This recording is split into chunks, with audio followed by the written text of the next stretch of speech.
Tennessee Tech head coach Dewayne Alexander, the Golden Eagles, coming off an OVC loss in their first game against Eastern Illinois. They remain home, so back-to-back home games. They're going to host Southeast Missouri, who is 1-0 in OVC play after beating TSU. So that is Saturday afternoon. Coach, thoughts on your team, and then we'll go into any questions. First of all, Eastern Illinois did exactly what we thought they would do. They would come in and play hard, play all four quarters. They were going to they play a style where they make you earn victory. They had been very close in their first they played some excellent non-conference opponents, just like we had. They played Indiana State, very, very close. Illinois State, very close. They played an SEC team in Missouri. So, knew that they would bring in a very good football team, and we'd had a knockdown drag out with them in the spring. That was a fourth quarter game in 2019. Same thing. It was a game that come down to really a fourth quarter game. So we knew this would be a fourth quarter game, and it was. It's typical of an OVC football game. We had a possession in the fourth quarter to tie the game, had the ball on their 5-yard line, second goal at the 5. And, that was a huge momentum swing in the game. It's a 21-14 game. We got a chance to tie the game, and, we fumbled the football, and they pick it up and run it back 90 yards for a touchdown, really a backbreaker in the game. Very proud of Drew Martin, quarterback from BGA Academy here in Nashville. He came in and got his first college start. He had come in the game midway through the third quarter at the Tennessee game, and I thought played very well, kind of gave her offense a spark. And, he brought us offensively what we've been looking for at the quarterback position, and that was at least some consistency and just the operational part of it. And, just understanding where the ball needs to go and making some consistent plays. And he did that. We had 22 first downs in the game. He passed for 315 yards in the game, 28 out of 38. I thought he did some really nice things in the game. I thought the two big turning points in the game. One I've already mentioned, obviously, anytime you on the 5-yard line and give up a 95-yard fumble return. And, in the first half of the game, our two early possessions resulted in no points. We had a nice drive to start the game, and it stalled out at their 39-yard line. And then our defense went in, caused a turnover, one of those complementary football things we've been talking about. We picked off a pass and had the ball, they're on a short field and got the ball to the 10-yard line, was not able to score a touchdown. We kicked a field goal, but we had a tackle that was offside, so we had to kick it again and missed the second field goal, and, coming away with no points there. And really, you look at it, both teams had a first half interception. We had one and did not get any points out of it. Eastern Illinois got one right before the half, got a big interception with 1 minute and 15 seconds left in the half, and was able to convert, on a short field, and was able to convert that. Instead of us being up 7-6 at halftime, us being down 14-7, that was a big, big swing in the game. So really, just two big turnovers. They took advantage of their short field. We did not take advantage of a short field. Other than that, our football team played extremely well. We gave up some big, some explosive plays to them offensively, but still we held them to 2 of 11 on third downs. They only ran 55 plays, only had 300 yards offense, so, we did some good things. The kicking game wise, we struggled punting the football a little bit, field position, kickoff return. We've got to get that fixed, just in fair catching the ball and things like that to give ourselves a chance. We started 3 possessions inside our own 15-yard line. And started one of those on our own 1-yard line, as a result of a down punt. So, but our guys fought hard. Like I said, it was an OVC game between two teams hungry for a win, and we just made. At the end of the day, we had 4 turnovers, they had 1, and that was really the difference in the game. Thanks, Coach. We'll go to some questions. We got Ben up first. Ben, go ahead with whatever you have. Coach, what are some of the things that stand out to you about SEMO so far this year?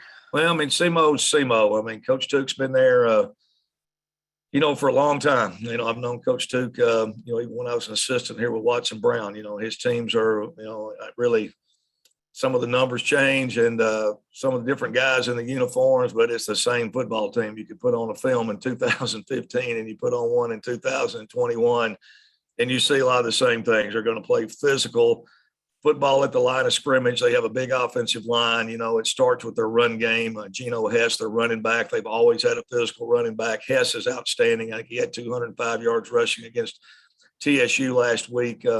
They always have good running backs, a physical offensive line.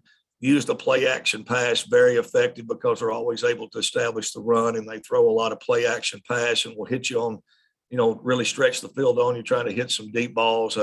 Very talented wide receivers. They've always had talented receivers. No exception this year. Been very impressed with that. I mean, they went on the road and played the number one team in the country, on the road, in Sam Houston State. They played at Missouri, so they had a tough schedule early on, but a very impressive team on the offensive side of the ball, just how physical they are. And their quarterback has really got the ability to run the football, the dynamic of being able to do that. Good receivers. I don't see any weaknesses there. Defense, same way. They're going to make you throw the football. They're not going to let you run the ball. They're going to line up there and pack that box and, be physical, and they're not going to let you run the ball in the A gap, B gap area. They're going to challenge you to throw the football and get after you. So, a typical Southeast Missouri football team, they're going to run the ball, try to stop you from running the ball, and, and very hard nosed and tough and physical. And, you're going to get a great effort out of it.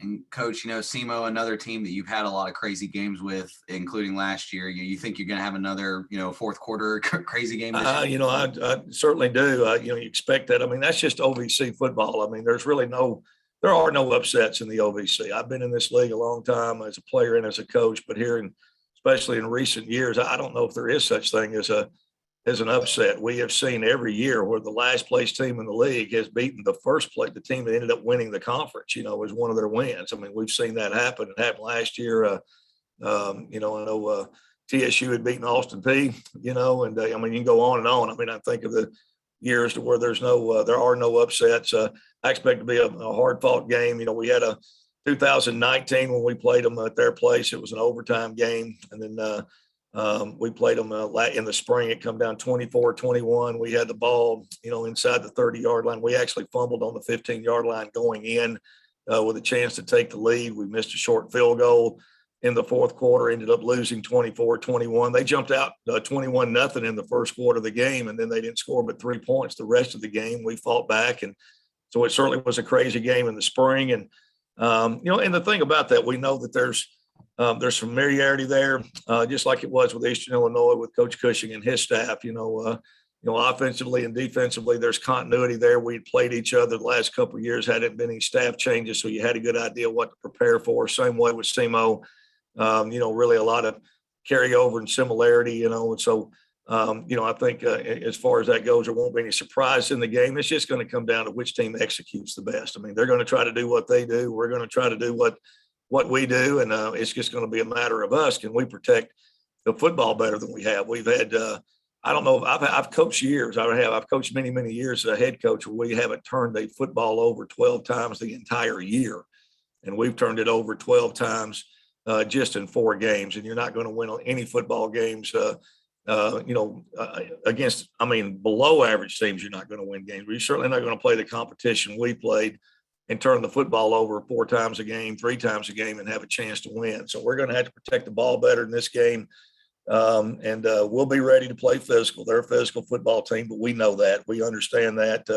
We had a good physical football practice this morning, and, we'll be able to get after it. We're going to play hard. We're a proud program here. Everybody still got both hands on the rope, and we're going to get after it on Saturday. Expect a hard-nosed physical football game. It's just, we just need to play more consistent and play a cleaner game and to have an opportunity to win. And Coach, you talked a little bit about it last week, all your goals, still attainable. I mean, even with the loss, I still feel like all your goals for the season are still pretty attainable. Well, they are. Sergeant York Trophy, it starts there. Those games are not until later on in the year. And then obviously OVC, very hard to go undefeated in the OVC right now. It's a very difficult chore, and task. So, I still think if you can, go through the league with only 1 loss, sometimes even 2 losses, you're going to have a chance, to be in the conference. So, but for us right now, all those things, that hasn't changed, but, it's about this week. It's really just about 1 game right now. We're at a point where, it's about the Golden Eagles and playing this game and just taking this challenge. And I'm not worried about 2 weeks from now or 5 weeks from now or, any of those other things. I just want to see the Golden Eagle football team come out and play a good, clean football game, take care of the ball, and play our tail off. And and we'll do that Saturday. And I know the team that's coming in here is going to be just like their coach. They're going to do the very same thing. They're going to come in here and compete, and they're going to have both hands on the rope, and they're going to play their tail off too. And it should be a lot of fun to watch. Well, Coach, appreciate your time this morning. Best of luck this weekend, and we'll talk to you again next Tuesday. All right, Coach Duke, I'll see you Saturday, brother.